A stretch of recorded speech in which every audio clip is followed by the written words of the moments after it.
One little lie to protect his feelings, but it shattered everything instead. Confession is not weakness, it's courage. At Tears and Truth, we believe that sharing our regrets, mistakes, and emotional truths can be healing. Not just for us, but for others too. This story is a raw reminder that even the smallest choices made from love and fear can change everything. Red Heart, if you've ever made a decision you regret, you're not alone. Subscribe to Tears and Truth to hear more true-to-life emotional confessions that will move your heart. Your support helps us tell stories that mattered. It started with a calendar notification and a knot in my stomach. Ethan's birthday, 3 weeks left. I stared at the glowing screen of my phone, willing it to change into something less cruel. I had $87 in my checking account, a stack of bills I was pretending didn't exist, and a boyfriend who once joked that he only remembered birthdays because his parents used to throw legendary ones. Luxury getaways, surprise parties, designer gifts. We'd been dating for almost a year, and I loved him. Not puppy love or Instagram couple love. I mean real, I've seen you cry in the middle of a grocery store love. He made me feel safe in a world that rarely did. But Ethan came from money. Not trust fund arrogant, but let's fly to Whistler for the weekend casual wealth. I worked 2 jobs. One as a barista in the mornings and another as a part-time bookstore clerk at night. I told Ethan I was freelancing. I never told him that sometimes I skipped meals just to make rent. He never asked. And I never told. When he casually mentioned a limited edition vintage watch he'd been eyeing for months, I nodded and smiled, even though the price made my chest tighten. It was nearly $800, his dream gift. I knew what he meant. He didn't expect it, but oh, how he'd light up if someone thought of him like that. I googled cheaper replicas, but none looked quite right. I even looked up how to tell if a watch is fake, and hated myself for it. I didn't want to buy him a fake. I didn't want to lie. But I also didn't want him to think I didn't love him enough. I tried everything. Extra shifts, online surveys, selling some old clothes. Nothing was enough. I cried in the shower the night before his birthday because I felt like the worst girlfriend alive. The kind who loves deeply, but not richly. And in a world where gifts are seen as proof of love, I felt like I was failing. Then, I saw a watch on eBay. It was secondhand, looked almost like the one Ethan wanted.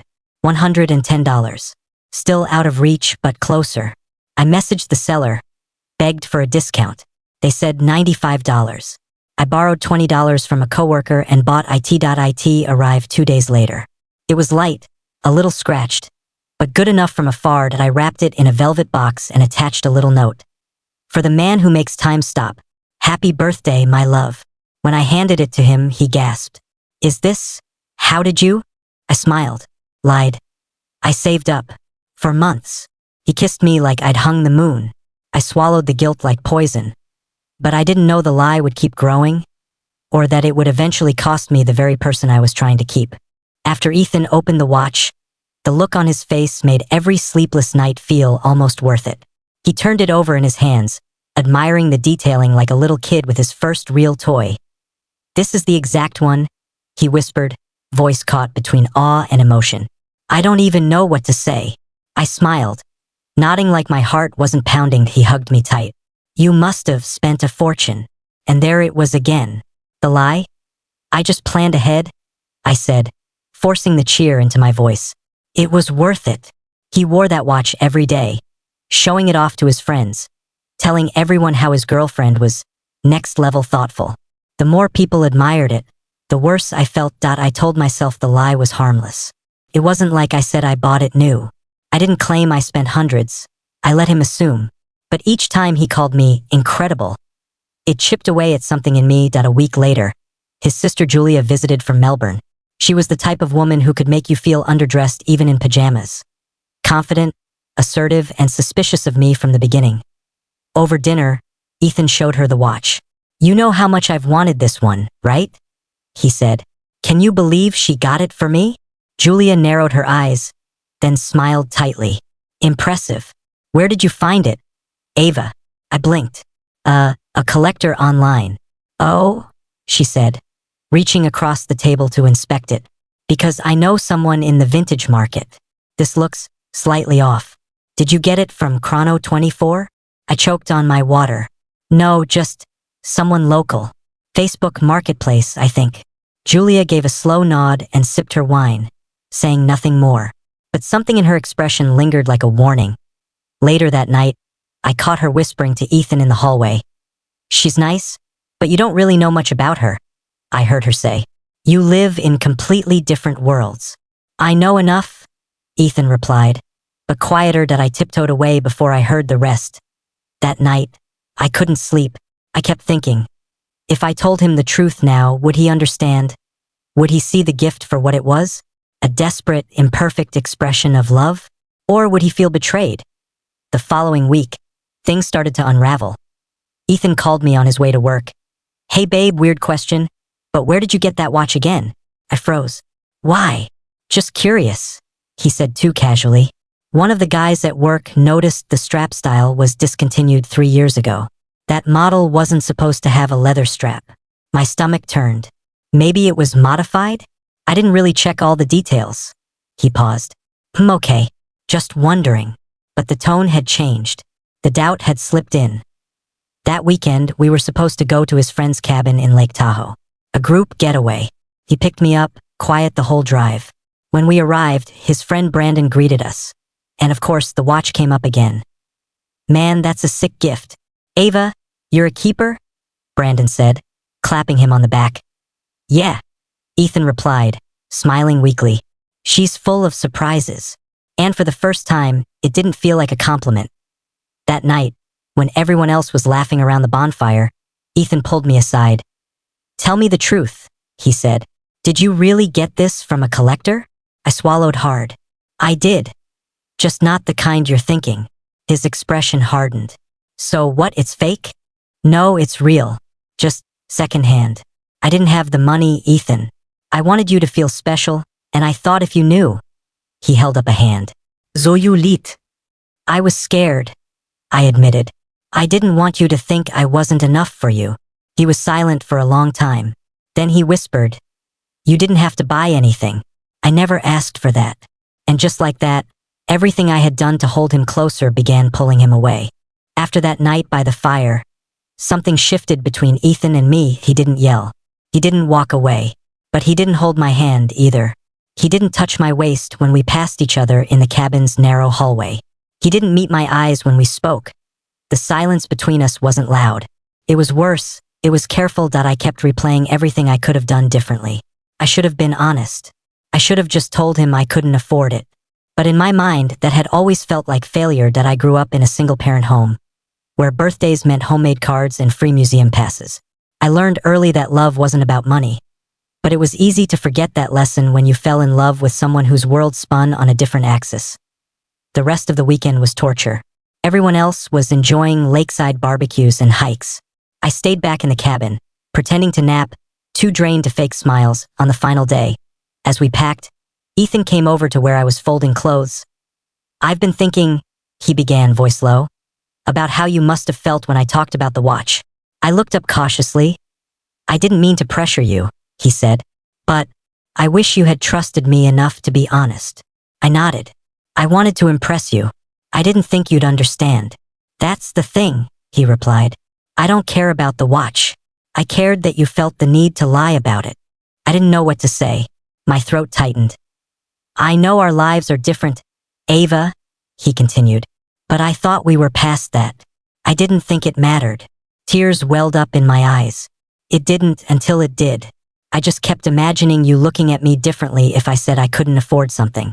I thought you'd feel sorry for me, or worse, pity me. He was quiet again. "I never pitied you," he said finally. "I admired you, but now I don't know what's real." That sentence cut deeper than any accusation. I wanted to beg him to believe that everything else, my feelings, our moments, my love, was real. But I knew that once trust is cracked, even sincerity gets second-guessed. We drove home in silence. The only sounds were the tires humming against the road and the occasional shift of gears. He dropped me off at my apartment, barely turning to say goodbye. That night, I stared at the watch box on my nightstand. I'd left it there after wrapping it for him.